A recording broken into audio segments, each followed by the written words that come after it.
Hello मेरे प्यारे बच्चों, कैसे हो आप सब लोग। मेरा नाम है हरिओम सिंह और बहुत बहुत स्वागत है आप सभी लोगों का हरिओम एजुकेशन यूट्यूब चैनल पर।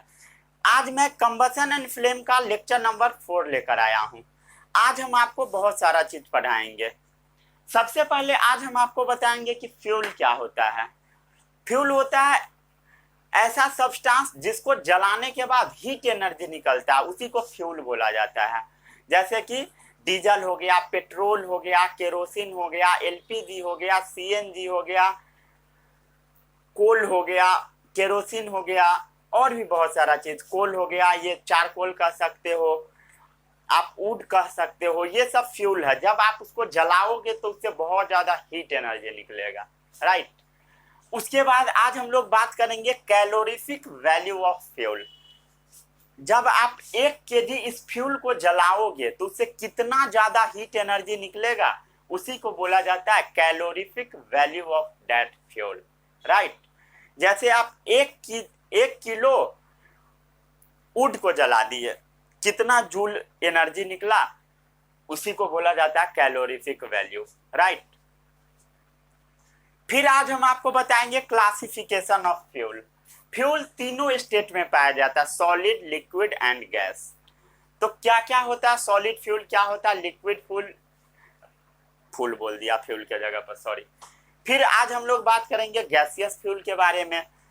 फिर उसके बाद आपको बताया जाएगा कि नेचुरल फ्यूल क्या होता है। नेचुरल मतलब ऐसा फ्यूल जो कि नेचर में पाया जाता है, उसका हम लोग डायरेक्ट यूज कर लेते हैं। अब प्रोसेस्ड फ्यूल का मतलब क्या होता है, ऐसा फ्यूल जिसको प्रोसेसिंग करने का जरूरत पड़ता है। जैसे आप कोल एंड पेट्रोलियम चैप्टर में पढ़े होंगे कि कैसे एलपीजी मिलता है, कैसे सीएनजी, सबके बारे में मैं फ्रैक्शनल डिस्टिलेशन में पढ़ाया था। ठीक है, याद है कि भूल गए। उसके बाद आज हम आपको बताएंगे गुड फ्यूल का कैरेक्टर। जो अच्छा फ्यूल होता है उसका कुछ कैरेक्टर होता है। क्या क्या है अच्छा फ्यूल का कैरेक्टर, उसके बारे में आपको आज बताया जाएगा। बस यही सब आज पढ़ना है, ठीक है। एक कोई बच्चा क्वेश्चन पूछा था कि पानी को आग शांत करने में कहाँ यूज किया जाता है। पानी का यूज जनरली आग शांत करने में किया जाता है, बट कंट्रोल हो नहीं पाता है फायर। सबसे पहली बात ये समझ लीजिए। जैसे पेट्रोल वाले गाड़ी में आग लग गया, जैसे बाइक में आग लग गया, कार में लग गया या बस में आग लग गया, तो उसमें क्या होगा बताइए। डीजल पेट्रोल जनरली उसमें जलेगा। जब आप उस पर पानी फेंकिएगा, गाड़ी में आग लगा हुआ रहेगा, तो पानी क्या होगा, नीचे चला जाएगा और पेट्रोल ऊपर आ जाएगा और पेट्रोल आराम से ऊपर में जलेगा। मतलब कि अगर गाड़ी में आग लगता है तो आप उसको पानी से कंट्रोल नहीं कर पाएंगे। करना भी होगा तो बालू फेंकेंगे, तो बालू हर जगह मिलेगा नहीं, तो आग वो कंट्रोल हो ही नहीं पाता। जिस गाड़ी में आग लग जाता है जनरली वो पूरा धनक कर खत्म ही हो जाता है, ठीक है। कितना भी कोशिश करने पर जल्दी कंट्रोल नहीं हो पाता है। जैसे आपके घर में मान लेते हैं, किसी भी आदमी के घर में, ऐसा कभी ना होना चाहिए, एलपीजी का आग लग गया, मतलब जिस गैस से खाना बनता है उसको हम एलपीजी बोलते हैं, लिक्विफाइड पेट्रोलियम गैस, उससे आग लग गया। अब उस पर आप कितना भी मतलब पानी फेंकने का कोशिश करोगे तो नहीं कंट्रोल होगा। उसका कंट्रोल करने का तरीका क्या है, जो बोरा वगैरह है, मतलब कपड़ा वाला या कोई भी चीज, उसको अच्छे से भिंगाइए, तब उसके ऊपर डालकर उसको पीटिएगा, तब वो कंट्रोल होगा। और नहीं तो वो फायर एक्सटिंग्विशर जो सोडा एसिड वाला जिससे CO2 निकलता है, उसको रखना पड़ेगा, तभी कंट्रोल होगा। तो जनरली घर में होता नहीं है, इसके कारण जब घर में आग लगता है तो कंट्रोल नहीं हो पाता है, राइट। उसके बाद जैसे गांव घर में छोटा मोटा आग लगता है तो उसको पानी से कंट्रोल कर लिया जाता है। जैसे वो चूल्हा, गांव में जो चूल्हा होता है जिसपे खाना बनता है, जब वो पुआल वाला घर रहता है, स्ट्रॉ वाला, ठीक है, जो जिसको फूस वाला घर बोलते हैं, उस घर में जब आग लगता है तब पानी से कंट्रोल में कर लिया जाता है। हालांकि वो भी कंट्रोल में नहीं आता है जब बहुत दूर में फैल जाता है तब। बहुत बार आप ऐसा सुनते रहे होइएगा कि गांव का गांव जल जाता था पहले। मतलब आप अपने पापा जी सबसे पूछिएगा तो वो बताएंगे, मतलब 1990 इस सब के दशक में क्या होता था कि आग लगता था तो पूरा गांव का गांव खत्म हो जाता था, क्योंकि ईंट का घर बहुत कम आदमी के पास उस टाइम हुआ करता था। तो इसके वजह से क्या होता था, एक आदमी के घर में आग लगा, उससे दूसरे में पकड़ा, दूसरे से तीसरे में, और पूरा गांव का घर खत्म हो जाता था, पूरा 2 गांव 3 गांव 4 गांव 5 गांव, किसी के पास घर नहीं रहता था, सब जल जाता था। ऐसा अभी भी खबर आता है, जो स्लम एरिया होता है उसमें 100 घर जल गया, 200 घर जल गया, ऐसा भी खबर आप सुनते होइएगा। अभी मैं जहाँ रहता हूँ वहां पर भी साल भर पहले आग लग गया था।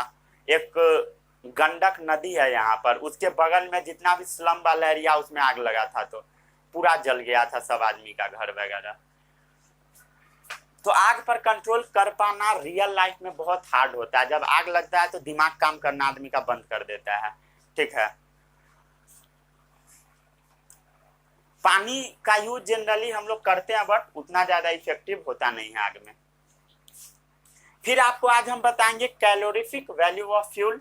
1 केजी जब आप उस फ्यूल को जलाइएगा, इस फ्यूल को, तो कितना ज्यादा हीट एनर्जी निकलेगा, उसी को बोला जाता है कैलोरीफिक वैल्यू। उसके बाद हम आपको बताएंगे solid fuel, liquid fuel, sorry full बोल दिया, फ्यूल। उसके बाद नेचुरल एंड प्रोसेस फ्यूल और गुड फ्यूल का क्या क्या कैरेक्टर है। हालांकि ये सब मैं थोड़ी देर पहले वीडियो बनाया था, बट कुछ इश्यू के वजह से वो वीडियो डिलीट हो गया। लगभग 1-1.5 घंटा वीडियो चला है, उसके बाद गायब हो गया है। सोचा कि फिर से बना देते हैं एक नया लेक्चर ही, 2 पार्ट में इसको मैं तोड़ दिया, नहीं तो अभी आगे मैं बढ़ गया रहता बहुत ज्यादा।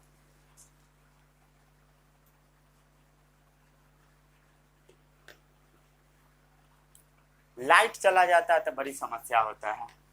अभी बरसात का दिन है, रह कर लाइट चला जाता है। देखिए फ्यूल क्या होता है, सबसे पहले ये हम लोग बात कर लेते हैं। ऐसा सब्सटेंस जिसको जलाने पर हीट एनर्जी निकलता है उसी को फ्यूल बोलते हैं। It is a substance that is used to produce heat energy. It is a substance that is used to produce heat energy. Fuel क्या है? ऐसा सब्सटेंस है जिसको आप जलाएंगे तो हीट एनर्जी निकलेगा बाय बर्निंग, जलाने के बाद, नोन एज फ्यूल। जैसे अब पेट्रोल को जलाएंगे, डीजल को जलाएंगे, केरोसिन को जलाएंगे तो उससे क्या निकलेगा? Heat energy. The substance that is used to produce heat energy by burning, जब आप उसको जलाएंगे तो हीट एनर्जी निकलेगा। अब ये जो फ्यूल होता है ना, सब फॉर्म में पाया जाता है, ऑल फॉर्म्स में। वो सॉलिड भी हो सकता है, वो फ्यूल लिक्विड भी हो सकता है, वो फ्यूल गैसेस भी हो सकता है। सॉलिड सबको दिख रहा है? एक बार मैं चेक कर लूं, नहीं दिख रहा होगा, हाँ नहीं दिख रहा अच्छे से। सॉलिड फ्यूल, लिक्विड फ्यूल और फुल बोल दे रहा हूं, फ्यूल और गैसियस फ्यूल, राइट। तो वही फ्यूल है। फ्यूल तीनों स्टेट में पाया जाता है, सॉलिड, लिक्विड एंड गैस। और फ्यूल का अब एग्जांपल हम लोग देख लेते हैं, जैसे पेट्रोल हो गया, डीजल हो गया, आपका ये ले लीजिए, केरोसिन ले लीजिए। केरोसिन क्या होता है पता है ना सबको? मिट्टी तेल, ठीक है। पेट्रोल, डीजल, केरोसिन हो गया, कोल हो गया, वुड हो गया और एक्सेट्रा। नेचुरल गैस भी ले लीजिए, एलपीजी, सीएनजी, ये सब नेचुरल गैस हो गया, ईटीसी। ठीक है, किसी को कोई समस्या नहीं होगा। अब हम लोग बात कर लेते हैं कैलोरीफिक वैल्यू ऑफ फ्यूल। अगर आप 1 केजी कोयला को जलाएंगे, 1 केजी लकड़ी को जलाएंगे, 1 केजी केरोसिन, इस सब को जब आप जलाएंगे तो कितना ज्यादा हीट एनर्जी निकलेगा, उसी को बोला जाता है calorific value. The amount of heat energy produce on complete combustion of a unit mass of fuel. क्या है? The amount of heat energy released on complete combustion, पूरे अच्छे से जलना चाहिए, on complete combustion, the amount of heat energy released on complete combustion of fuel in oxygen oxygen रहेगा तभी fuel जलेगा, known as calorific value, calorific value of that fuel, उस fuel का हम लोग कैलोरीफिक वैल्यू बोलेंगे। The amount of heat energy release on complete combustion of fuel in oxygen known as calorific value. इसको measure किया जाता है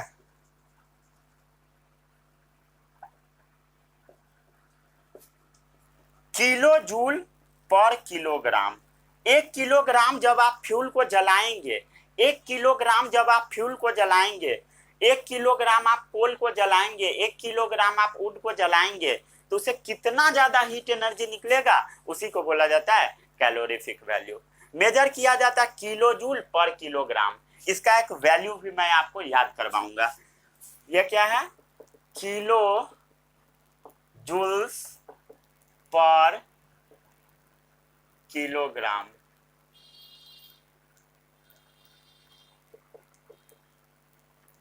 किलो जूल पर किलोग्राम। ठीक है, समझ में आ गया सबको? किसी को कोई समस्या नहीं होगा? आई होप नहीं होना चाहिए। जैसे देख लीजिए, आप एक फ्यूल को ले लिए। फ्यूल क्या होता है? हाइड्रोकार्बन होता है, जिसको शॉर्ट में हम लोग HC बोल देते हैं। ऑक्सीजन के प्रेजेंस में जला दिए तो यहाँ से क्या क्या निकलेगा? CO2 निकलेगा, H2O निकलेगा, प्लस एनर्जी निकलेगा। तो कितना एनर्जी निकलेगा, उसी को बोला जाता है calorific value of that fuel. The amount of heat energy release on complete combustion of fuel, the amount of heat energy release during complete combustion of fuel in oxygen known as calorific value of that fuel. The amount of heat energy release on complete combustion of unit mass of fuel. ठीक है, complete combustion of unit mass, ये भी add कर दीजिए। कितना fuel रहना चाहिए? Unit mass में होना चाहिए। यूनिट मास मतलब समझते हो? यूनिट मतलब एक, अब मास को हम लोग क्या चीज से डिनोट करते हैं? Kilogram. 1 kilogram fuel in oxygen.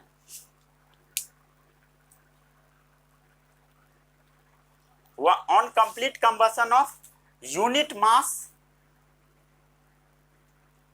Mass of fuel in oxygen. यहां पर इसको सेट अप कर सकते हैं, मन है तो, और नहीं मन है तो ऊपर में लिख लीजिए। ठीक है, चलिए इसको छाप लीजिए।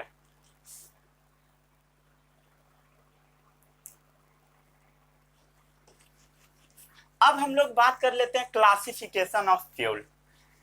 अब ये जो फ्यूल है ना, तीनों स्टेट में पाया जाता है, solid, liquid and gas.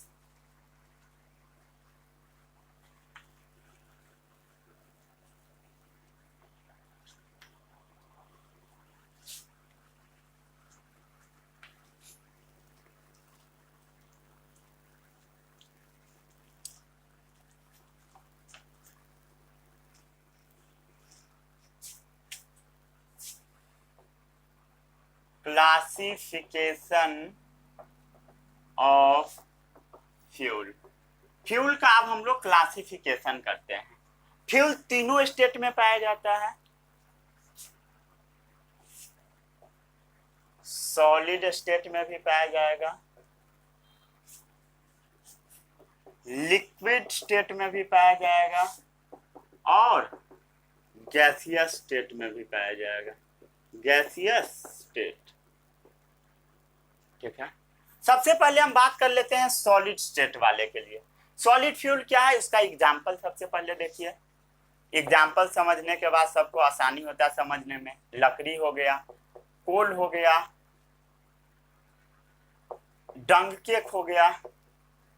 Dang cake मतलब समझते हो? गोईठा, गोईठा, गोईठा, चिपरी, जिसको गांव में बोला जाता है। तो जो डंग केक होता है, गाय भैंस का जो गोबर होता है ना, गोबर दैट मीन्स उसका जो पॉटी होता है, उसको दीवार पे ठोक दिया जाता है ऐसे, या जमीन सब पर। जब वो सूख जाता है तो उसका यूज किया जाता है खाना बनाने में, जिसको हम डंग केक बोलते हैं। ये अमेजन इस सब पर बिकता भी है, बहुत महंगा बिकता है, और हम लोग के यहाँ कोई वैल्यू उसका नहीं होता है। तो एक आदमी, सुने होइएगा आप स्टोरी कहीं पर भी, एक आदमी क्या करता है, अमेजन पर ऑर्डर करता है डंग केक का। ठीक है, उसको लगता है कि ये केक है, खाने वाला चीज है, बाहरी आदमी होता है, कर लेता है ऑर्डर। बेचारा जब ये ऑर्डर करता है तो मंगवा भी लेता है, खा भी लेता है, इसको खाता है, इसको लगता है कि केक है, उसको समझ के खा लेता है। जब ये खाता है तो उससे बहुत ज्यादा उसको मतलब गंदा टाइप का लगता है, मिट्टी टाइप का टेस्ट लगता है। तो वो रिव्यू होता है ना, उसमें जाकर लिखता है कि मिट्टी जैसा टेस्ट लग रहा था, थोड़ा थोड़ा गंध भी दे रहा था। मतलब समझ लीजिए कितना होशियार होता है बाहरी आदमी सब, जो उसको चिपरी समझ में नहीं आता है, डंग केक समझ में उसको नहीं आता, उसको केक समझ के खा लेता है। आप लोग ऐसा कभी नहीं कीजिएगा जो डंग केक को खा लिए रहे, जो मिलता है केक लिखा हुआ है मतलब खाने वाला चीज है, खा लिए, ऐसा नहीं करना है। डंग केक का मतलब पता था पहले से आपको? मतलब गोईठा होता है चिपरी, जो गांव घर में होता है, उसी का नाम होता है डंग केक। देखिए, सॉलिड फ्यूल का मतलब क्या है? ऐसा फ्यूल जो कि सॉलिड स्टेट में रहे, उसको हम बोलते हैं सॉलिड फ्यूल। सॉलिड स्टेट में कम रहेगा रूम टेम्परेचर पर। जैसे आप उस फ्यूल को घर पर रखे हुए हैं, जैसे आप इस गोईठा को घर पे रखे हुए हैं, लकड़ी को, तो ऐसा नहीं है कि वो पिघल जाएगा, नहीं पिघलेगा। घर पे आप उसको रख सकते हैं, वो सॉलिड रहेगा रूम टेम्परेचर पर, उसी को बोला जाता है सॉलिड फ्यूल। और भी कुछ कैरेक्टर लिख लीजिए। जैसे मान लीजिए आप गोईठा इस सबको जलाइएगा तो इसमें से बहुत सारा कचरा भी निकलेगा, रेसिड्यू आफ्टर बर्निंग। जब आप उसको जला देंगे तो कुछ कचरा निकलेगा, ठीक है, सॉलिड फ्यूल को जलाने के बाद, जिसको ऐश बोलते हैं, राख बोला जाता है। राख से भी आदमी से बहुत प्रो लेवल का होता है। पहले तो लकड़ी पर खाना बना लेता है, जब पूरा अच्छे से खाना बन जाता है तब क्या करता है पता है? उससे जो राख निकलता है, उस राख से बर्तन धो लेता है तब, ठीक है।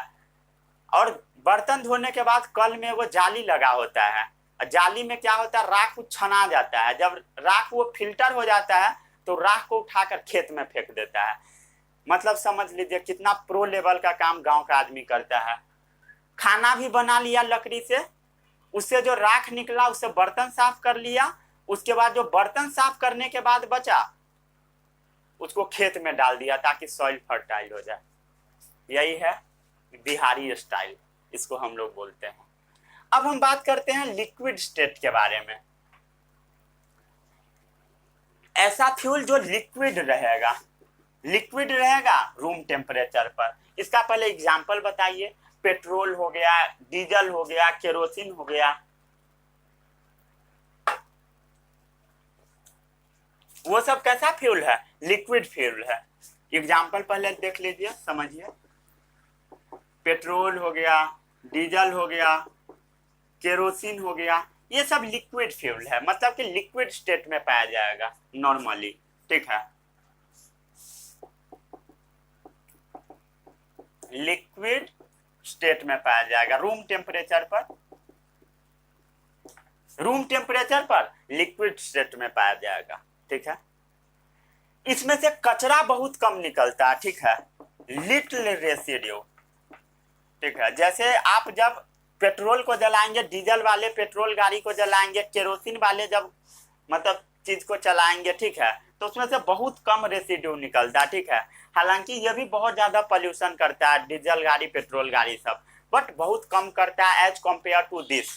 पहले के समय में सॉलिड फ्यूल का यूज किया जाता था ट्रेन में, कोयला का, तो बहुत ज्यादा उससे पॉल्यूशन होता था।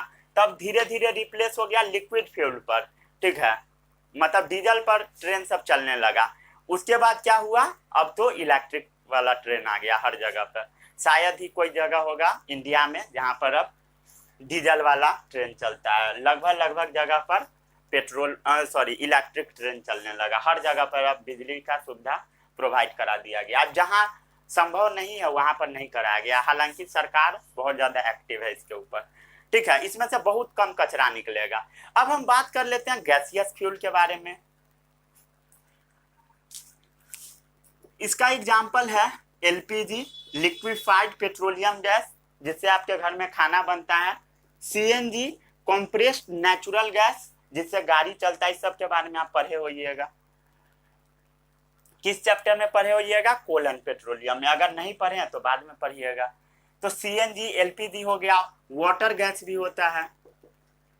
इस सब का यूज किया जाता है क्या चीज में? फ्यूल के तौर पर यूज किया जाता है, ठीक है। बायोगैस का भी यूज किया जाता है, ठीक है। चलिए थोड़ा बैठ कर लिखता हूँ। बायोगैस का भी यूज किया जाता है। ये फ्यूल किस स्टेट में पाया जाएगा बताइए? गैसियस स्टेट में पाया जाएगा, रूम टेम्परेचर पर। और जो गैसियस फ्यूल होता है ना, इससे बहुत कम रेसिड्यू निकलता है। Do not have any residue. ऐसा नहीं है एकदम नहीं होता है, बट इसके तुलना में नहीं होता है। Do not have any residue. जैसे आपके घर में जो खाना बनता होगा तो उसमें से कुछ कचरा नहीं निकलता है, घर में जो चूल्हा पर खाना बनता है उससे। हाँ, आप उसको दूध गिरा कर उसको एकदम गंदा करके रखिएगा, घिना कर रखिएगा, तब तो बर्तन जल ही जाएगा। तो उसको साफ अगर करके रखिएगा तो उसमें से कोई भी धुआं वगैरह नहीं निकलेगा। अब उसका छेद बर्नर पूरा जाम कर दीजिएगा, ऐसा वाला जो होता है, देखिए रखा हुआ है इस पर। जैसे दूध गिरा कर पूरा ऐसा जाम कर दीजिएगा बर्नर, तब क्या होगा बताइए? तब क्या होगा?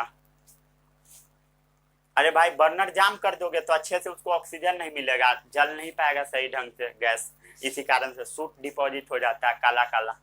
ठीक है, सबको एग्जाम्पल याद रहेगा। इसमें से धुआं भी नहीं निकलता है।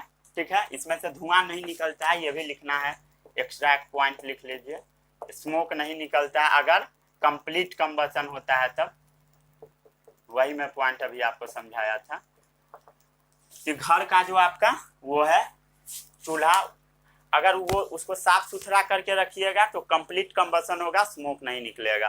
ठीक है, और जब पूरा घिना के रखिएगा तो उससे भी कुछ कुछ होगा, गड़बड़ सड़बड़। चलिए अब हम आगे बढ़ते हैं।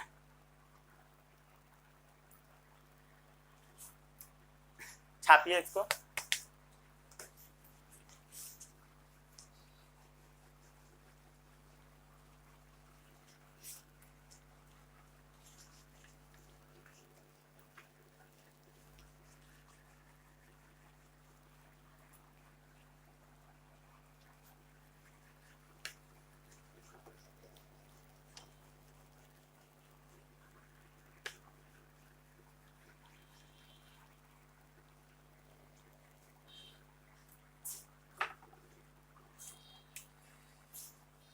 देखिए, अब ये जो फ्यूल होता है ना, इसको हम लोग दो पार्ट में फिर से क्लासिफाई करते हैं।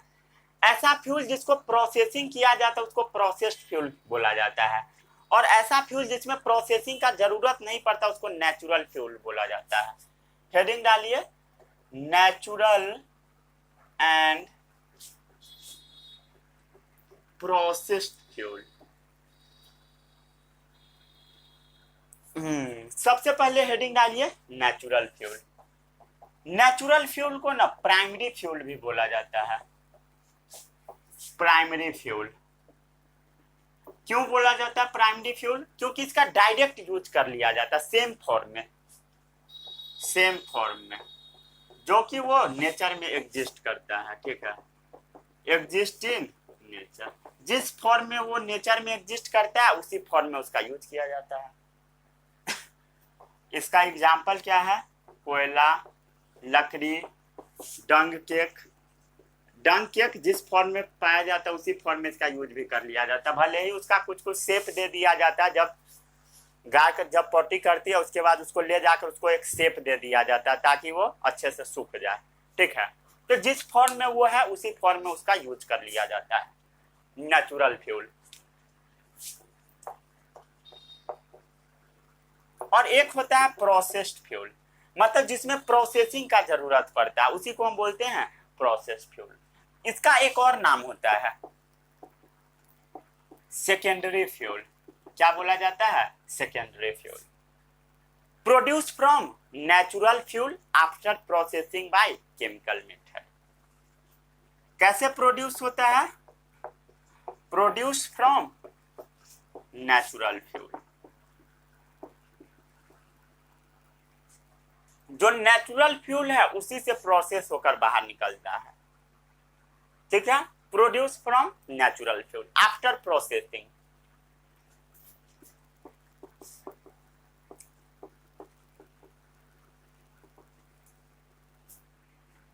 By chemical method. ठीक है, केमिकल मेथड से जब आप केमिकल मेथड का यूज करेंगे तब जाकर निकलेगा। ठीक है, जैसे आप पूरा पढ़ लिए होइएगा फ्रैक्शनल डिस्टिलेशन, कैसे पेट्रोलियम से डीजल निकलता है, पेट्रोल निकलता है, क्रूड ऑयल जिसको हम बोलते हैं, जब उसका फ्रैक्शनल डिस्टिलेशन चलता है तो उसी से सब चीज निकलता है। और भी कितना चीज निकलता है जिसके बारे में हम पूरा आपको पढ़ाए थे। कौन से चैप्टर में पढ़ाए थे? ये वाला, इससे पहले वाला जो चैप्टर था, देखिए फ्रैक्शनल कॉलम गैस बताए थे, petroleum gas, petrol, kerosene, diesel, lubricant oil, fuel oil, residue, पूरा पढ़ाए थे एकदम बढ़िया से हम आपको। ठीक है, आई होप याद होना चाहिए। ठीक है,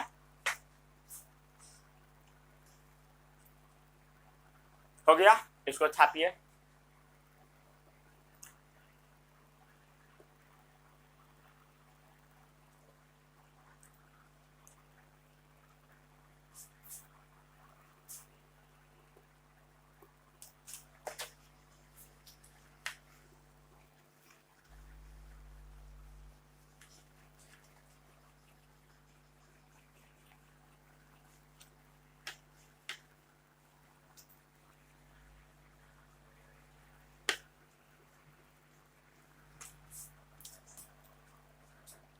चलिए, composition of some processed gaseous fuel. देखिए, अब हम लोग कुछ गैसियस फ्यूल के बारे में पढ़ते हैं कि उसमें क्या क्या चीज सब पाया जाता है। ठीक है, जिसका मैं आपको एग्जाम्पल बताया था। गैसियस फ्यूल जब मैं टॉपिक आपको पढ़ा रहा था तो मैं एग्जाम्पल आपको बहुत सारा लिखा दिया था कि एलपीजी, सीएनजी, वाटर गैस क्या होता है, ये सब उसके बारे में बताता हूँ।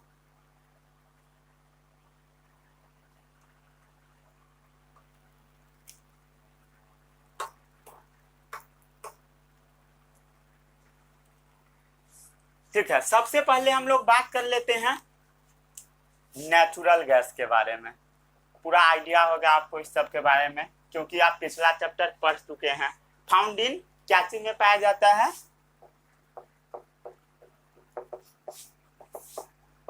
ऑयल वेल्स, ऑयल वेल में पाया जाता है। क्रूड पेट्रोलियम जिसको हम लोग बोलते हैं, क्रूड पेट्रोलियम जिसको बोला जाता है। ठीक है, ऑयल वेल में पाया जाता है। कुआं, कुआं के अंदर पाया जाता है। इसमें से कौन सा गैस निकलता है? मीथेन, इथेन, प्रोपेन, ये सब निकलता है। एग्जाम्पल क्या है नेचुरल गैस का? मीथेन है, इथेन है, प्रोपेन है। प्रोपेन बहुत कम निकलता है, ट्रेस अमाउंट में, याद रखिएगा इस चीज को। ठीक है, फिर अब हम लोग बात कर लेते हैं बायोगैस के बारे में। ठीक है, बायोगैस, बायोगैस जिसको गोबर गैस भी बोला जाता है, बिकॉज ये गोबर से तैयार किया जाता है। गोबर मतलब समझते हो ना, काउ डंग, जिससे गोईठा चिपड़ी से बन रहा था, उससे। इसमें जनरली पाया जाता है मीथेन गैस। कौन सा गैस पाया जाता है? मीथेन पाया जाता है, methane gas. Produce by processing of biomass. ठीक है, produced by processing of biomass. Biomass मतलब समझते हो, जो भी प्लांट है, एनिमल है, उसका जो वेस्ट रहेगा उसको डालकर बायोगैस या गोबर गैस तैयार किया जाएगा। बायोमास का मतलब ऑर्गेनिक मैटर जो रहेगा उसी को यूज किया जाएगा। जैसे कि प्लांट रिमेन्स, एनिमल्स रिमेन्स, ठीक है, उस सब का यूज आप कर सकते हो। एक्सक्रीटा, इस सब का यूज करते हैं हम लोग। फिर अब हम लोग बात कर लेते हैं वाटर गैस के बारे में। है नया नाम है, नया नाम है, नया नाम। Mixture of CO plus hydrogen होता है। ये क्या होता है? Mixture of CO. सीओ क्या होता है सबको पता है? Carbon monoxide plus H2 gas. Carbon monoxide plus hydrogen gas होता है। ठीक है, इसी को बोला जाता है वाटर गैस। ठीक है, वाटर गैस के बारे में दिया होगा बुक में, एक बार मैं बुक चेक कर लूं कहां पर है हम लोग। It is the mixture of carbon monoxide, right है, सही है। सही है। उसके बाद एक नया नाम लिख लीजिए, प्रोड्यूसर गैस। क्या है? Producer gas.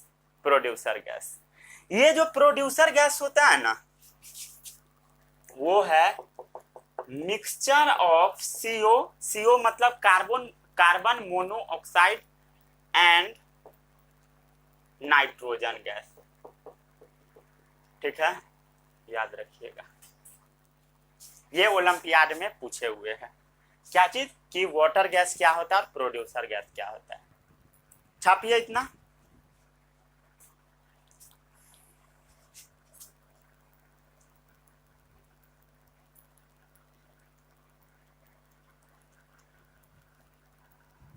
छापो भाई छापो, प्रेम प्रेम से छापो।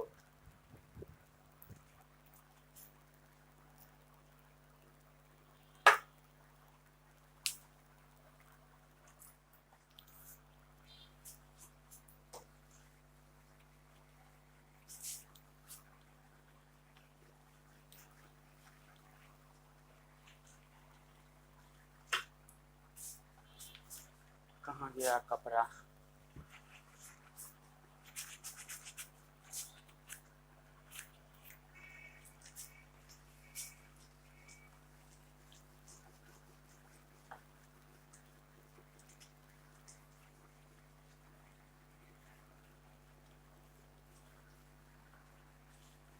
याद रहेगा सबको वाटर गैस क्या होता है?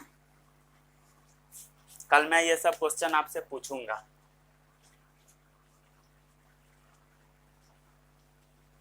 वाटर गैस, प्रोड्यूसर गैस, ये सब।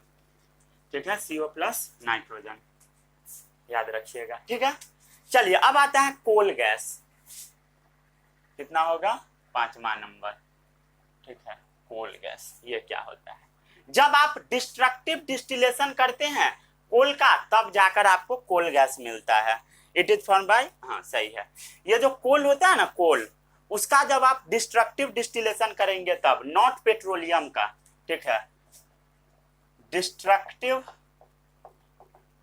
डिस्टिलेशन ऑफ कोल, कोल का भी किया जाता है डिस्ट्रक्टिव डिस्टिलेशन। ठीक है, तो उससे जो गैस निकलता है उसको बोला जाता है कोल गैस। इसमें मेनली पाया जाता है CH4। क्या पाया जाता है? मीथेन, हाइड्रोजन पाया जाता है, और भी बहुत सारा गैस इसके अंदर में पाया जाता है, जैसे CO। CO मतलब कार्बन मोनोऑक्साइड। क्या होता है? मोनोऑक्साइड। ठीक है, तो O, जब 2 O रिपीट होता है ऑर्गेनिक कंपाउंड में, तो एक O हट जाता है, कार्बन मोनोऑक्साइड। राइट, ठीक है, ये हो गया कोल गैस। अब हम बात कर लेते हैं LPG के बारे में। LPG गैस, LPG के बारे में सबको आइडिया होगा, liquefied petroleum gas. Liquefied petroleum gas, liquefied petroleum gas क्या होता है? ऐसा गैस जिससे खाना बनाया जाता है उसको बोला जाता है, जो अभी मेरे बगल में रखा हुआ है, कुकिंग गैस। ठीक है, ये ना मिक्सचर ऑफ ब्यूटेन और प्रोपेन होता है। क्या होता है? Mixture of butane and propane. देखिए, प्रोपेन बहुत कम अमाउंट में पाया जाता है, प्रोपेन ट्रेस अमाउंट में पाया जाता है, मतलब बहुत कम अमाउंट में पाया जाता है, लेस अमाउंट, ट्रेस मतलब बहुत कम।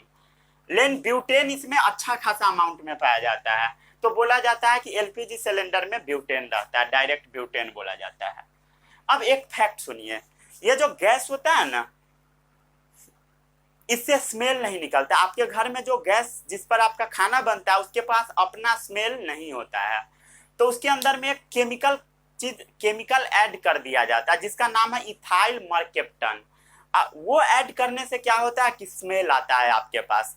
अगर इथाइल मर्केप्टन नहीं ऐड किया जाएगा सिलेंडर के अंदर में, मतलब गैस के साथ में ऐड करके, तब तक वो गंध ही नहीं देगा। जब गंध नहीं देगा तो घर में आग लग जाएगा, आपको पता भी नहीं लगेगा कि गैस लीक है।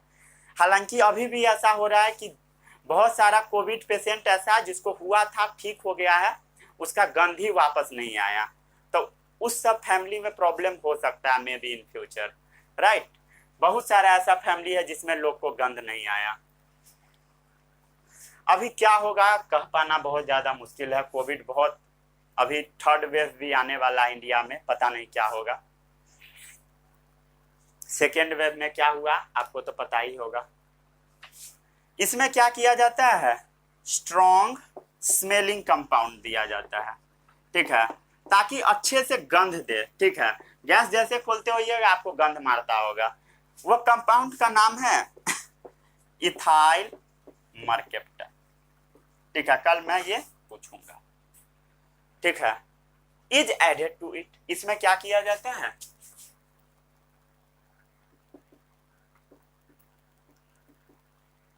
क्या चीज में ऐड किया जाता है एलपीजी का जो ब्यूटेन होता है उसमें, ठीक है, to detect the leakage of gas,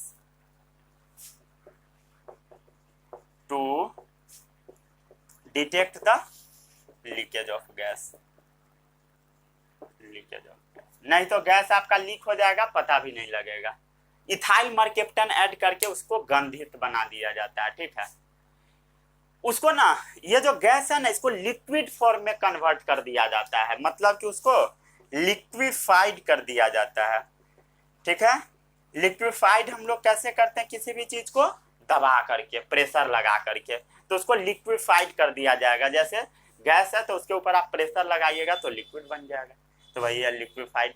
gas को आप ठंडा कीजिएगा लिक्विड बनेगा, लिक्विफाइड, तो उसको लिक्विफाइड किया जाता है और फिल कर दिया जाता है सिलेंडर में, and filled in the cylinder, और उसे सिलेंडर में भर दिया जाता है, राइट, सही है। अब हम लोग बात कर लेते हैं सीएनजी के बारे में। सीएनजी, सीएनजी का फुल फॉर्म होता है कॉम्प्रेस्ड नेचुरल गैस, ठीक है, कॉम्प्रेस्ड नेचुरल गैस, मतलब ऐसा नेचुरल गैस जिसको कॉम्प्रेस कर करके रखा जाए। इसमें ना मीथेन को कॉम्प्रेस करके रखा जाता है जनरली, ठीक है, कॉम्प्रेस करके रखा जाता है मीथेन को, ठीक है, मेनली मीथेन को रखा जाता है, जो कि एक्सट्रैक्ट कहां से होता है, नेचुरल गैस से, एक्सट्रैक्टेड फ्रॉम नेचुरल गैस, ये सब पढ़े होइएगा आप लोग, जो कि नेचुरल गैस से निकलता है, ठीक है। सीएनजी कहां से निकलता है, नेचुरल गैस से। इसको भी सिलेंडर में स्टोर कर लिया जाता है, also stored in cylinder, right. इतना छापिए, ठीक है, जल्दी जल्दी छापो, जल्दी जल्दी।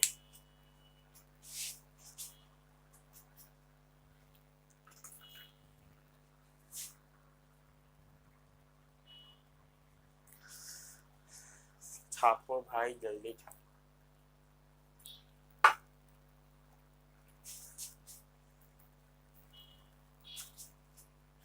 तब तक मैं फेस अपना मिरर में देख लेता हूं।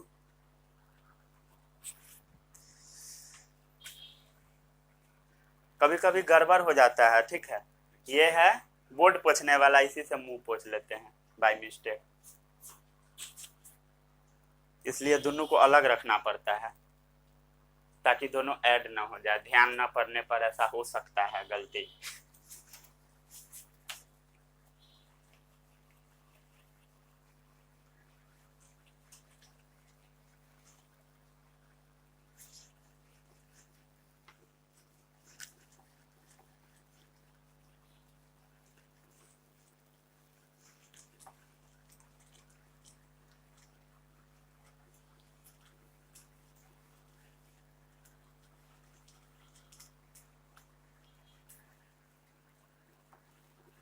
अब हेडिंग डालिए, एक साइड फ्यूल और एक साइड कैलोरीफिक वैल्यू, किस फ्यूल से कितना ज्यादा एनर्जी निकलेगा, ठीक है। फ्यूल डालिए और इधर डालिए कैलोरीफिक वैल्यू। कैलोरीफिक वैल्यू हम लोग क्या चीज में मेजर करते हैं,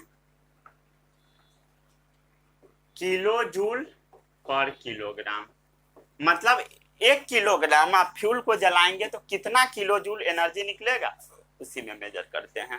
जैसे सबसे पहले दिया रहेगा बुक में, आप देखेंगे तो काऊ का डंकेक का, डंकेक मतलब चिपरी का, ठीक है, तो इससे 6000 से 8000 किलो जूल पर केजी एनर्जी निकलता है। ठीक है, 6000 से 8000 किलो जूल। 1 केजी जब आप उसको जलाएंगे तो इतना निकलेगा। ठीक है, उसके बाद लकड़ी का आता है, तो इससे निकलता है, लकड़ी का मैं चेक कर लूं, हाँ, 17000 से 22000 किलो जूल पर केजी। 17000 से 22000 किलो जूल पर केजी। फिर आता है कोल का। 1 केजी आप कोल को जब जलाएंगे, अबे यार, आप 1 केजी जब कोल को जलाएंगे तो कितना एनर्जी निकलेगा? तो 25000 से 33000 तक निकलता है। रेंज है इस सब का, याद रखिएगा। ये तो आपसे नहीं पूछेगा एग्जैक्ट वैल्यू, बस ये पूछेगा कि काऊ डंग केक को जब आप जलाइएगा तो कम कैलोरीफिक वैल्यू निकलेगा, उससे ज्यादा पावरफुल लकड़ी होता है, लकड़ी से ज्यादा पावरफुल कोल होता है। ये पूछ देता है, मतलब स्मॉलर से ग्रेटर देन में। उसके बाद आता है पेट्रोल। ठीक है, पेट्रोल डीजल का करीब करीब सेम ही कैलोरीफिक वैल्यू होता है। ठीक है, 45000 के करीब होता है सबका। ठीक है, पेट्रोल डीजल ये सबका। दो बार लिखा गया। पेट्रोल का लिख लीजिए, केरोसिन का लिख लीजिए, इवन डीजल का भी लिख लीजिए। सबका करीब करीब सेम ही होता है, 45000 ही होता है। हाँ, तीनों का 45000 ही होता है। ठीक है, मतलब 1 किलो को जलाइएगा तो उतना किलो जूल एनर्जी निकलेगा, 45000। याद रखिएगा, तीनों का करीब करीब बराबर ही होता है। ठीक है, फिर आता है मीथेन।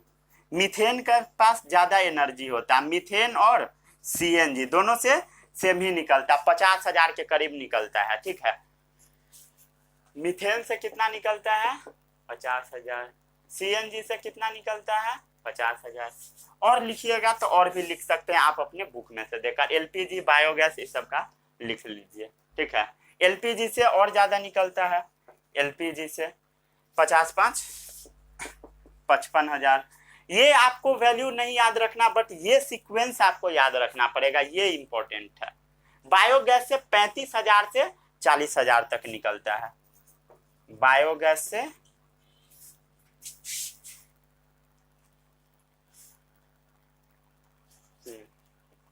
35,000 से 40,000 के करीब निकलेगा। बायोगैस से थोड़ा इस सब के तुलना में कम निकलता है। ठीक है, यहाँ पर बायोगैस को आप लिख सकते हैं, कोल के बाद आता है बायोगैस। उसके बाद आप हाइड्रोजन का लिखिए। हाइड्रोजन का सबसे ज्यादा होता है, इसीलिए बहुत सारा जगहों पर हाइड्रोजन व्हीकल्स का भी यूज किया जाता है।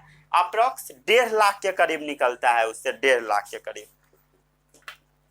ठीक है, ये याद रखिएगा, 1.5 लाख के करीब।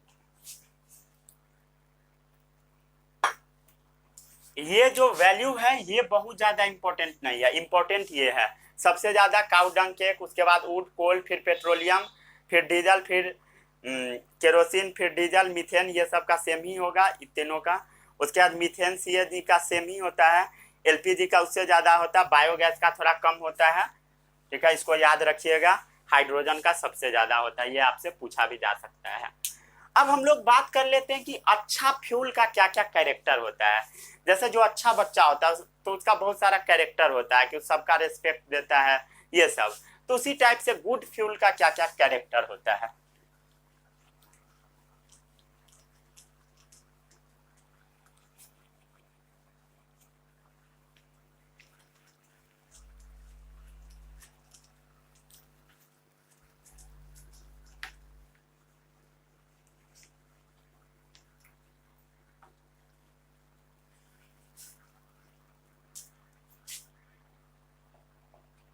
Characteristics of good fuel. जो अच्छा फ्यूल है उसका क्या कैरेक्टर होता है? तो अच्छा फ्यूल आसानी से अवेलेबल हो जाएगा, इट इज इजिली अवेलेबल। अच्छा फ्यूल को आप आसानी से अवेलेबल करा सकते हो। It has high calorific value, उसका कैलोरीफिक वैल्यू हाई होना चाहिए।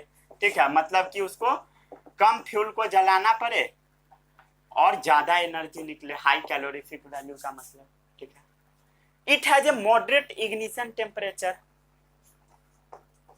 It has a moderate ignition temperature. ऐसा फ्यूल होना चाहिए जो कि एकदम समान टेम्परेचर पर वर्क करे, उसमें आग लगे। ऐसा नहीं कि आप कोई, बहुत सारा ऐसा फ्यूल होता है जिसमें आग लगाना है तो आपको एकदम टेम्परेचर कम करना पड़ेगा, कोई कोई ऐसा फ्यूल होता है जिसमें टेम्परेचर हाई करना पड़ेगा, तो वैसा फ्यूल अच्छा नहीं होता। मॉडरेट इग्निशन टेम्परेचर होना चाहिए, neither too low nor very high, ठीक है, neither too low nor very high, ना ही बहुत कम होना चाहिए ना ही बहुत ज्यादा होना चाहिए। समझ में आया? वो सस्ता होना चाहिए, इट इज चीप, सस्ता होना चाहिए। Easy to transport, easy to transport, उसको आसानी से आप ट्रांसपोर्ट कर सके, मतलब एक जगह से दूसरे जगह ले जा सके। और वो सस्ता भी होना चाहिए, जैसे अभी डीजल पेट्रोल है तो बहुत महंगा हो गया, तो उसका यूज कर पाना हर आदमी के बस का बात नहीं है, ठीक है। थोड़ा सरकार को भी इसके ऊपर एक्शन लेना चाहिए, सस्ता कर देना चाहिए था। हालांकि इसका कम दाम बहुत कम है, ठीक है, 35-40 रुपया बस सरकार को पड़ता है और बाकी 60 रुपया टैक्स लगा दिए हुए हैं, तो ये थोड़ा गलत है। हालांकि मैं बोलने वाला कोई नहीं होता हूँ इस मुद्दा पर, यह सरकार का मुद्दा है, मैं क्यों बोलूंगा बीच में, ठीक है। It should be safe to store, अगर आप उसको स्टोर करके रखते हैं तो सेफ होना चाहिए। ऐसा नहीं कि घर में रख के आग लग गया, ऐसा नहीं होना चाहिए, उसको आसानी से रखा जा सके। It should not cause pollution, it should not cause pollution, उससे बहुत ज्यादा पॉल्यूशन नहीं होना चाहिए। हालांकि कोई भी फ्यूल ऐसा नहीं है जिससे पॉल्यूशन नहीं होता, सबसे थोड़ा बहुत होता ही है, बट थोड़ा बहुत को कंसीडर नहीं किया जाता है।